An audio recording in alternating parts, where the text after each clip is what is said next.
Hortensia, que eran precisamente los médicos de Turcios. Entonces ellos salieron, atendieron a Tita, la escondieron en la casa, le dieron atención de emergencia y se la llevaron. Por eso nosotros tuvimos información. Yo estaba en la Sierra de las Minas, escuché eso y no creí que fuera accidente. Realmente yo bajé de la Sierra de las Minas armado, barbado, peludo, y con 3 sandinistas que estábamos preparando en la Sierra de las Minas para cobrarnos justicia sobre quién había hecho el atentado, pero no hubo ninguna huella de atentado. Esa misma noche que entré y llegué a la casa, casualmente a la casa del Chino Arnoldo, donde estaba escondida Tita. Entonces pudimos hablar ahí y saber que habíamos perdido en un desgraciado accidente al más grande comandante guerrillero de Guatemala, Luis Augusto Turcio Lima. Bien, digamos, el recuento de su dramática muerte y todo nos deja al movimiento revolucionario guatemalteco de la época sin su figura visible, sin su líder máximo, digamos.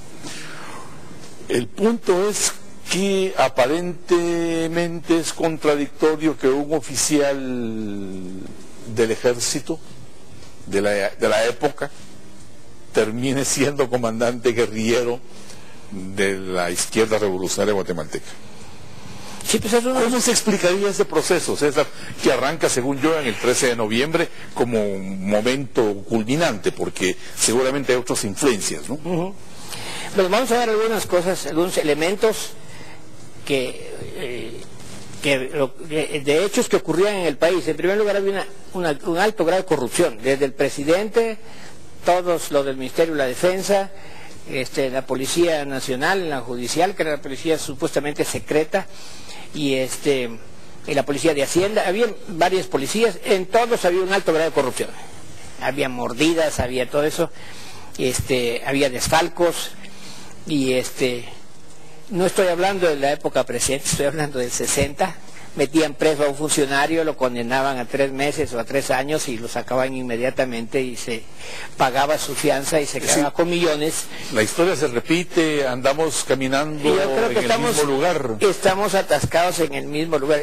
Además de eso, Guatemala es un país contradictorio. Es un país donde existe un alto grado de analfabetismo y un premio Nobel de Literatura, donde existe un alto grado de discriminación y un premio Nobel indígena, donde existe un alto grado de enfrentamiento entre guatemaltecos, es una situación de no guerra declarada, pero sigue siendo guerra, y un premio Nobel de la paz. Entonces, y este país tiene las más grandes y las más agudas contradicciones y una riqueza impresionante con una pobreza en su población. Los militares del 13 de noviembre se sublevaron sobre todo por 2 causas. La corrupción generalizada, que ya ellos la sentían, pero además de eso una vulneración de lo que más le predicaban en la Escuela Politécnica y en las academias de Estados Unidos, que era la dignidad de los militares y la soberanía del país.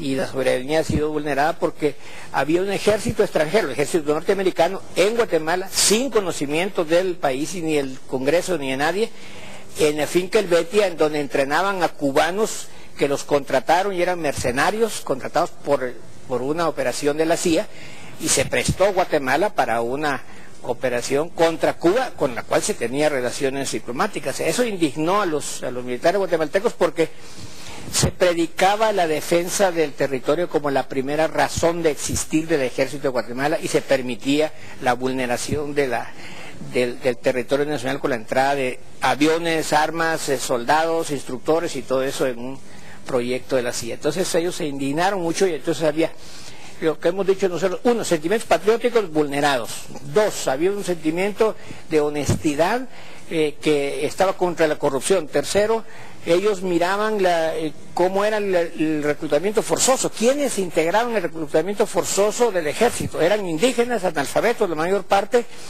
con una serie de limitaciones culturales y alimenticias. Incluso tenían que darles alimentos en cierta cantidad para fortalecerlos su resistencia. Y los oficiales, los de más alto nivel, sobrevaluaban las compras. Luego los otros se quedaban con una parte de esas compras, y los últimos en los cuarteles le daban la mitad de la ración y la otra mitad se la llevaban a vender los suboficiales. Todo eso llevó a que una generación, no fue uno solo, una generación de militares, algunos de los cuales están todavía vivos hoy, se sublevaron contra esa situación el 13 de noviembre de 1960. Y dentro de esos oficiales iba Luis Augusto Turcio Dentro de esos Lima. oficiales está Luis Augusto Turcio Si Lima. podemos poner unas fotos que tenemos ahí listas para ver quién era Turcio, al menos en foto, de momento. Y el evento del mismo 13 de noviembre del 60 fue dirigido por varios coroneles, Schur del Cid, Llerena Müller. Schur del Cid está vivo, Llerena Müller ya murió, y otros militares, Coronel Barca también ya murió, pero sobre todo la juventud, que eran John Sosa, Turcio Lima, Trejo Esquivel, Chaconcito, Paz, el capitán Alejandro de León Aragón, cuyo hijo está ahora en el ejército, y que toda la vida dijeron que su papá era un traidor, su papá era un héroe. Entonces, todos se rebelaron contra el ejército. Los Estados Unidos intervinieron, impidieron que la Fuerza Aérea de Guatemala apoyara a los sublevados, levantaron los aviones de la base del Betia, bombardearon en Guatemala. Incluso yo tuve el privilegio de escuchar en otro país una grabación donde un oficial le decía, un oficial cubano norteamericano, o sea, era un ciudadano norteamericano, del ejército norteamericano, le decía a otro: ay, Charlie, aquí estamos matando indios en un país de indios para darle entrenamiento a nuestras fuerzas. Entonces, esas cosas tan ofensivas, y todo eso demuestra cómo seguimos siendo colonia y no hay tal independencia, ¿verdad? Bien. Los militares del 13 de noviembre fueron los primeros jefes guerrilleros del país. Bien, sobre este punto volvemos a abundar un poquito más después del corte. Regresamos.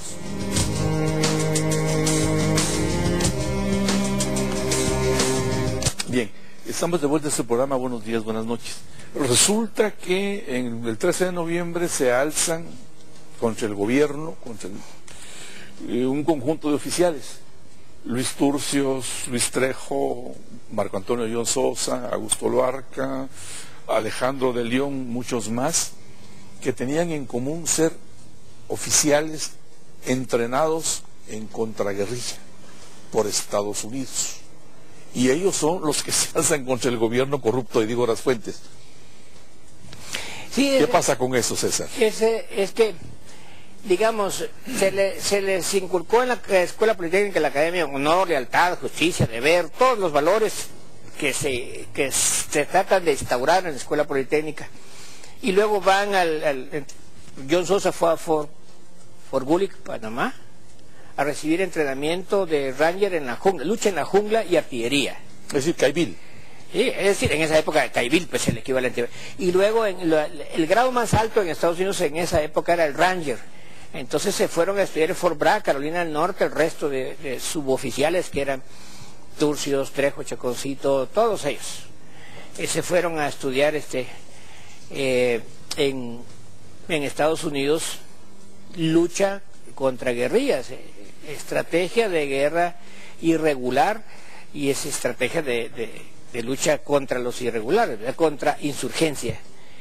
Y reciben naturalmente una serie de valores y de cosas que se les decía: la defensa de la democracia occidental, la defensa de la patria, la defensa de la familia, y cuando vienen aquí todo era una doble moral, pues una falsedad increíble. Entonces se rebelan contra todo eso, pero además contra la incapacidad de los mandos. Hay un elemento que les quiero yo contar. Cuando en Zacapa llegó Turcio Lima recién graduado, le dijo al jefe de la base: mire, le dijo, aquí en la base hay falta de seguridad, nosotros recibimos entrenamiento para atacar cuarteles como este. Y le dijo Turcio, muy impulsivo, le dijo: y si yo atacar este cuartel lo tomo en la noche. Y le dijo, mira, patojo, y lo insultó, algo así, ¿verdad? Patojo irreverente y no sé qué, engreído, vanidoso, tomame el cuartel hoy en la noche, y si no, vas a ver que durante toda esta semana vas a estar corriendo bajo el sol cargado y no sé qué, te voy a sancionar, te voy a meter al calabozo. En síntesis, Turcio Lima tomó una a una todos los puestos de vigilancia del cuartel, uno a uno, con un pelotón que él lo está entrenando, que se llama el pelotón modelo, y finalmente entró a la barraca del jefe de la base militar, irrumpió botando la puerta y lo encañonó en en su camastrón, en su cama. Entonces el oficial consideró esto un abuso y lo mandó sancionado al Petén. Le demostró que los oficiales que venían eran muy bien entrenados y que los oficiales que dirigían eran pésimos militares. Pero hay un elemento, yo quisiera decir nada más que lo que está dejando claro aquí es que se rebelaron por razones de su gremio, por razones patrióticas, por razones de diferente índole, no tuvieron nada que ver con la revolución. Incluso muchos de ellos eran reaccionarios, anticomunistas y... Permítame una cuestioncita, César. En su ida a Petén, el mito dice que de pronto habría coincidido en el Petén, estando preso, el nicaragüense Carlos Fonseca Amador, que habría hecho migas con Luis Augusto Turcios Lima, joven oficial. Sí. Él lo mandaron allá y había un convenio entre los dictadores de Centroamérica, que había un convenio entre los dictadores de América Latina, que la mayoría de los países de América Latina tenían dictadores militares, y habían enviado a Carlos Fonseca Amador, guerrillero nicaragüense, detenido a Guatemala, y lo mandaron a la base de Poptún, en Petén. Y a Turcio Lima le dijeron, bueno, usted está aquí sancionado, pero usted es oficial del ejército y usted tiene que cuidar a este guerrillero. ¿Guerrillero? ¿De dónde? Entonces a él le llamó la atención hablar. Él había sido entrenado en lucha contra guerrillas, quería ver a alguien del enemigo. Y entonces se hicieron grandes amigos, corrían todas las mañanas juntos alrededor de la pista de fútbol, se hacían ejercicios y todo eso, y se hicieron grandes amigos, y entonces él se dio cuenta de todo el discurso anticomunista y antiguerrillero era absolutamente falso, ¿no? Somoza era una dictadura nefasta, era un dictador que había convertido su país en una finca, era el último de los marines en Centroamérica, marín norteamericano, pues. Entonces empezó a crearse en él una duda de todas lo que se le llama como verdades sacrosantas en el ejército, empezó a cuestionar muchas de las cosas que se decían. Sí, efectivamente, cuando la rebelión del 13 de noviembre, Turcio Lima había viajado del Petén a Guatemala, entonces se incorporó aquí a la rebelión y tomó parte en esto junto con Trejo Esquivel. Turcio era uno más de los 125 oficiales, que significa casi el 49 a 50% de la oficialidad del ejército de la época. Entonces van a tomar los cuarteles aquí y los empiezan a bombardear la aviación del Betty, a los gringos y los cubanos gusanos. Entonces se retiran para Zacapa. En Zacapa, Trejo Esquivel toma el mando de la defensa. Allá habían coroneles y habían mayores y capitanes y un subteniente. Trejo Esquivel, muy bien entrenado en el Ranger, fue el que dirigió la defensa y se desplazaron a los cerros vecinos para defenderse contra la aviación.